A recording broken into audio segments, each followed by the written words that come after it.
In the deep, unforgiving forests of northern United States and Canada, where winters are long and nights are even longer, there is a legend that has haunted people for centuries. It is the legend of the Wendigo, a creature born from the cold and the hunger that grips the land in the harshest of months. The Wendigo is an evil spirit, a monster of the wilderness, and a bringer of doom.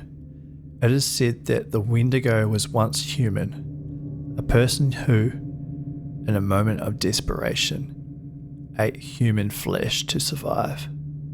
This terrible act turned them into cursed being, doomed to wander the forest forever, always hungry for more victims.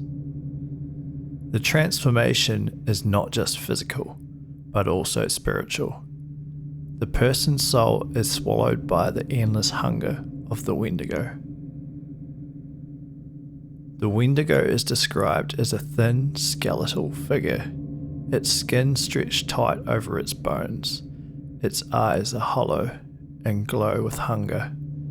Its mouth is filled with sharp, jagged teeth, forever stained with blood. Some say it has the head of a deer with huge antlers that reach forward towards the sky. Others describe it as a frozen corpse, covered in ice with long, clawed fingers that can rip through flesh with ease. The legend warns that the Wendigo is never full, no matter how much it eats. It has a craving for human flesh that cannot be stopped. Those who meet the Wendigo are doomed to become its next meal. The creature is smart and cruel, able to copy human voices to trick its victims. It can call out the voices of loved ones, leading people deeper into the woods. Once it catches its prey, its speed and strength make escape nearly impossible. One of the most terrifying parts of the legend is that the Wendigo spirit can possess people, driving them to madness and cannibalism. This condition, known as Wendigo psychosis, was feared among the tribes. Those believed to be cursed were often avoided or even killed to stop the spread. The afflicted would become obsessed with eating human flesh, even when other food was available. They would grow paranoid, violent, and isolated, eventually giving in to the Wendigo's control. The Wendigo is not just a monster, it is also a warning. The legend teaches that greed and selfishness can lead to destruction. It reminds people of the importance of community and the dangers of losing control. The Wendigo represents the fear of being alone, starving, and losing one's humanity. Very real dangers in the freezing wilderness. Stories of the Wendigo have been passed down for generations. Elders would tell these tales around the fire, their voices low and serious. While the young listened in silent fear, the stories taught lessons about sharing, supporting each other, and staying strong, even in the hardest times. One such story tells of a hunter named Makwa, who travelled deep into the forest during a brutal winter. His family was starving, and he ignored the elders' warnings, venturing into Wendigo territory. Days passed without success. The cold bit into his bones, and hunger clouded his mind. One night, as he sat by a small fire, he heard a voice calling his name. It was his wife's voice, begging for help. His heart pounded as he grabbed his spear and followed the sound into the trees. The voice grew weaker, but he kept going, desperate to save his family. At last he reached a clearing, and standing before him was the Wendigo. Its glowing eyes locked onto him, and its mouth curled into a cruel smile. Makwa turned to flee, but the monster was faster. Its claws tore into his flesh, As he lay dying, he realized he had been tricked. The Wendigo has used his love for his family against him. Now he was just another victim of its endless hunger. Another tale speaks of a villager elder named Kichi, known for his wisdom and strength. One winter, a terrible famine struck, and many people died from hunger and cold. Determined to save his people, Kichi journeyed into the forest to seek help from the spirits. He fasted and prayed for days, hoping for a sign. On the seventh night, as he sat by a sacred fire, a spirit appeared. It was the Wendigo, but instead of attacking, it spoke. It told Kichi that it had once been a great warrior, cursed for his greed. It warned that the famine was a test. The village needed to come together and share what little they had to survive. Kichi returned to his people and told them what the Wendigo had said. Inspired by his words, they shared their food and helped one another. Though the winter was harsh, they survived. The Wendigo's curse was lifted and the spirit was freed, but the legend remained as a warning about greed and the power of unity. The Wendigo legend is also a reminder to respect nature. The Wendigo is often seen as the forest punishment for those who take too much and upset the balance. It teaches that the wilderness is not just a place to be used. It is alive and must be treated with care. Today, the Wendigo legend lives on in books, movies, and stories, but its message remains the same: a warning against greed, isolation, and losing what makes us human. As the wind howls through the trees and the snow falls silently on the ground, the Wendigo waits, watching, always hungry. So if you ever find yourself alone in the deep dark woods with the cold creeping into your bones and the shadow closing in, remember the legend and pray you never hear its call, for if you do, it may be already too late.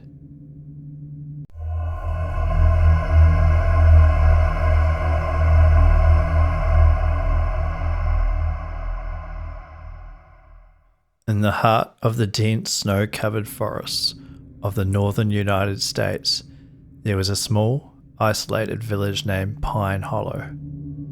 The villagers were a close-knit community, bound together by the harsh winters and the need to survive in the unforgiving wilderness.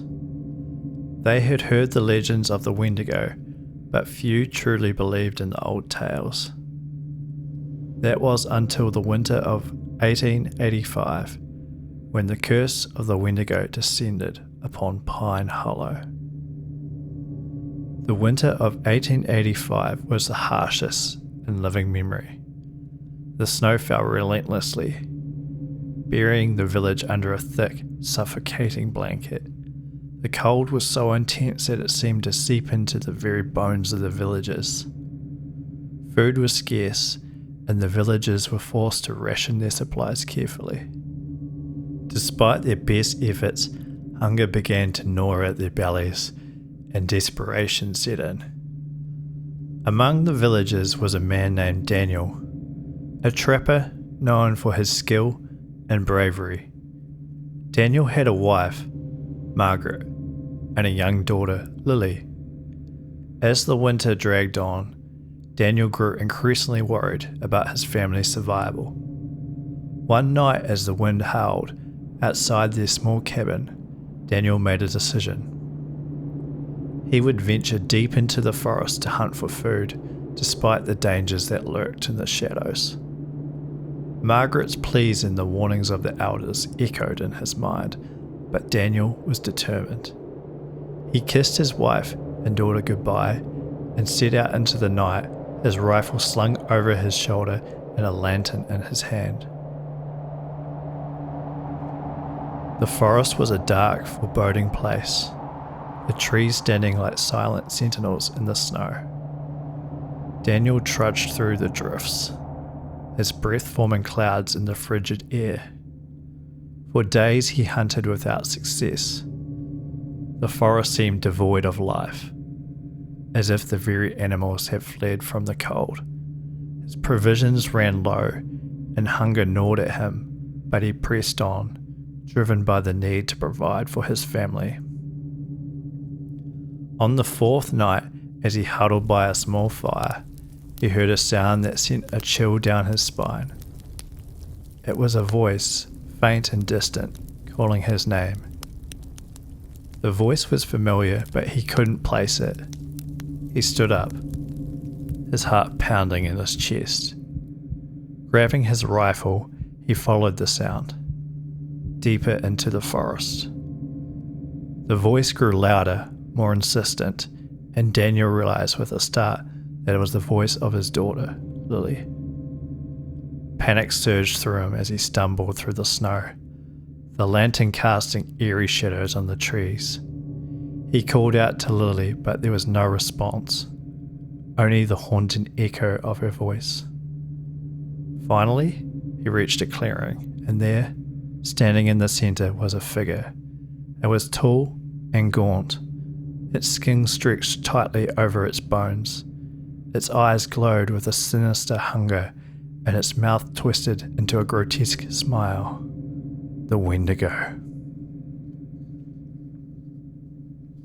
Daniel raised his rifle, but his hands trembled with fear.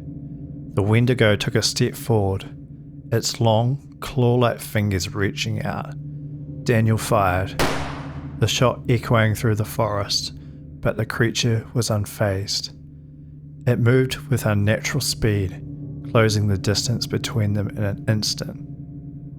Daniel felt a searing pain as the Wendigo's claws tore into his flesh, and he fell to the ground, his vision fading. As he lay dying, Daniel realized too late that he'd been lured into a trap. The Wendigo has used his love for his family against him, and now he would become just another victim of the creature's insatiable hunger. His last thoughts were of Margaret and Lily, and he prayed that they would be saved from the Wendigo's curse. Back in Pine Hollow, Margaret and Lily waited anxiously for Daniel's return. Days turned into weeks, and there was no sign of him. The villagers searched the forest, but they found no trace of the trapper. As the winter dragged on, the hunger grew more intense, and the villagers began to turn on one another. Accusations of hoarding and theft flew, and the once close-knit community began to fracture. One night, as Margaret and Lily huddled by the fire, they heard a knock at the door. Margaret's heart leapt with the hope, thinking it might be Daniel. She opened the door, but there was no one there, only the howling wind and the swirling snow. She closed the door, but the knocking continued, louder, more insistent. Margaret's fear grew as she realized that the knocking was coming from inside of the house. She turned to see Lily standing by the window, her eyes wide with terror. Outside at the edge of the forest stood a figure. It was tall and gaunt, its eyes glowing with a wicked hunger. The Wendigo had come to Pine Hollow. The creature moved closer, its long claw-like fingers reaching out. Margaret grabbed Lily and ran to the back of the house, but the Wendigo was relentless. It tore through the door with ease, and its eyes fixed on its prey. Margaret and Lily fled into the forest, the Wendigo close behind. They ran through the snow, their breaths forming clouds in the frigid air. The forest seemed to close in around them, the trees standing like silent sentinels. Margaret stumbled and fell, her strength failing. She pushed Lily forward, urging her to run, but the Wendigo was upon them. The creature's claws tore into Margaret's flesh, and she screamed in agony. Lily watched in horror as her mother was consumed by the Wendigo's insatiable hunger. She turned and ran, her heart pounding in her chest, but the Wendigo was relentless. It pursued her through the forest, its eyes glowing with a wicked hunger. Lily stumbled into a clearing. Her strength failing, she fell to the ground, her breath coming in as ragged gasps. The Wendigo loomed over her, its mouth twisted into a grotesque smile. As it reached out to claim its prey, a shot rang out, and the creature recoiled in pain. Lily looked up to see a figure standing at the edge of the clearing. It was Daniel, his rifle smoking. He had returned from the dead to save his daughter. The Wendigo snarled and lunged at him, but Daniel fired again, the shot echoing through the forest. The creature fell to the ground, its body dissolving into a pile of ash. Daniel rushed to Lily's side, his heart breaking at the sight of his daughter. He held her close, his tears falling onto her cold, pale face. The curse of the Wendigo had been lifted, but the cost had been great. Pine Hollow would never be the same. The villagers buried Margaret and the others who had fallen victim to the Wendigo's curse. They rebuilt their homes and their lives, but the memory of that terrible winter would haunt them forever. The legend of the Wendigo served as a reminder of the dangers of greed, isolation, and the loss of humanity. It is a warning that in the darkest corners of the world, there are things that defy explanation, creatures that embody fears and taboos of humanity.